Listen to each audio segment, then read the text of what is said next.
Spoken ইংলিশের ক্ষেত্রে আমাদের প্রথমে জানতে হবে কিছু ওয়ার্ড, বিশেষত ভার্ব, কারণ ভার্বই হচ্ছে সেন্টেন্সের মেইন পার্ট।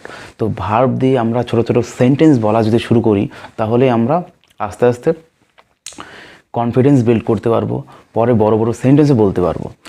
তো ভার্ব প্রধানত দু ধরনের হয়, অ্যাকশন ভার্ব, নন অ্যাকশন ভার্ব। মানে স্পোকেন ইংলিশের ক্ষেত্রে ভার্ব দু ধরনের হবে, অ্যাকশন ভার্ব আর নন অ্যাকশন ভার্ব। নন অ্যাকশন ভার্ব কোনগুলো? যেগুলো কিছু হওয়া বোঝাবে, যেমন বি ভার্ব, হ্যাভ ভার্ব, কোনো হওয়া বোঝাবে, কোনো কিছু থাকা বোঝাবে। আর অ্যাকশন ভার্ব কোনগুলো? অ্যাকশন ভার্ব মানে ডাইরেক্ট কোনো কাজ বোঝাবে, যেমন নিয়ে আসা, যেমন দেওয়া, গিভ, টেক, ব্রিং, কাম, গো, যেরকম এগুলো হচ্ছে অ্যাকশন ভার্ব। নন অ্যাকশন ভার্ব হচ্ছে কোনো কিছু হওয়া বোঝাবে, যেমন হচ্ছে বি ভার্বগুলো, যেমন অ্যাম, ইজ, আর, ওয়াজ, ওয়্যার। তারপর হচ্ছে হ্যাভের মধ্যে হ্যাভ, হ্যাজ, হ্যাড, কোনো কিছু ছিল বোঝাতে ওয়াজ, ওয়্যার ইউজ হয়। কোনো কিছু আছে বোঝাতে হ্যাজ ইউজ হয়। কোনো কিছু ছিল অর্থে হ্যাড ইউজ হয়। হ্যাভের ক্ষেত্রে হ্যাড ইউজ হয়। আর বি ভার্বের ক্ষেত্রে ওয়াজ আর ওয়্যার ইউজ হয়। তো এগুলো দিয়ে আমরা ছোট ছোট সেন্টেন্স বানিয়ে আমরা স্পোকেন ইংলিশ শিখতে পারবো।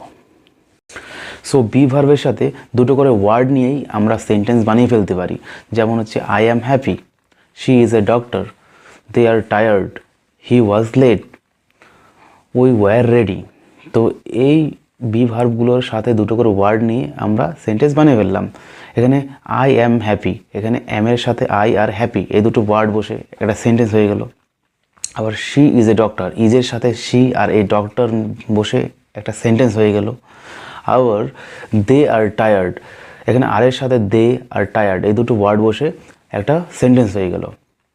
হি ওয়াজ লেট, এখানে ওয়াজের সাথে হি আর লেট এই দুটো ওয়ার্ড বসে একটা সেন্টেন্স হলো।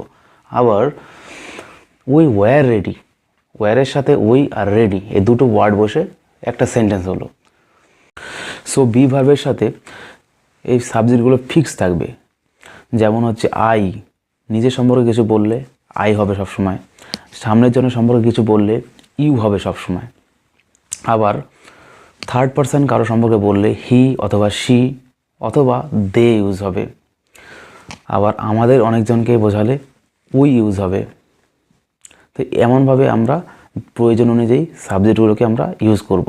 কিন্তু লাস্টের যে ওয়ার্ডগুলো সেগুলো চেঞ্জ হবেই। যেমন আই অ্যাম হ্যাপি, হ্যাপির জায়গায় আমরা কি বলতে পারি? I am sad, I am angry, এরকম আমরা বলতে পারি। তো লাস্টের যে ওয়ার্ডগুলো সেগুলো চেঞ্জ করে করে আমরা নতুন নতুন সেন্টেন্স বানাতে পারি। হ্যাভ ভার্বের সাথে দুটো বা তিনটে ওয়ার্ড বসিয়েও আমরা কি করতে পারি? সেন্টেন্স বানাতে পারি, বলতে পারি। যেমন হচ্ছে কি I have a car, you have a car, they have two books, she has a toy, she had a cold yesterday. এরকম করে আমরা সেন্টেন্স বানাতে পারি। তো দুটো বা তিনটে ওয়ার্ড বসিয়ে হ্যাভ, হ্যাজ, হ্যাড এগুলোর সাথে দুটো বা তিনটে ওয়ার্ড বসিয়ে আমরা কি সেন্টেন্স বানাতে পারি।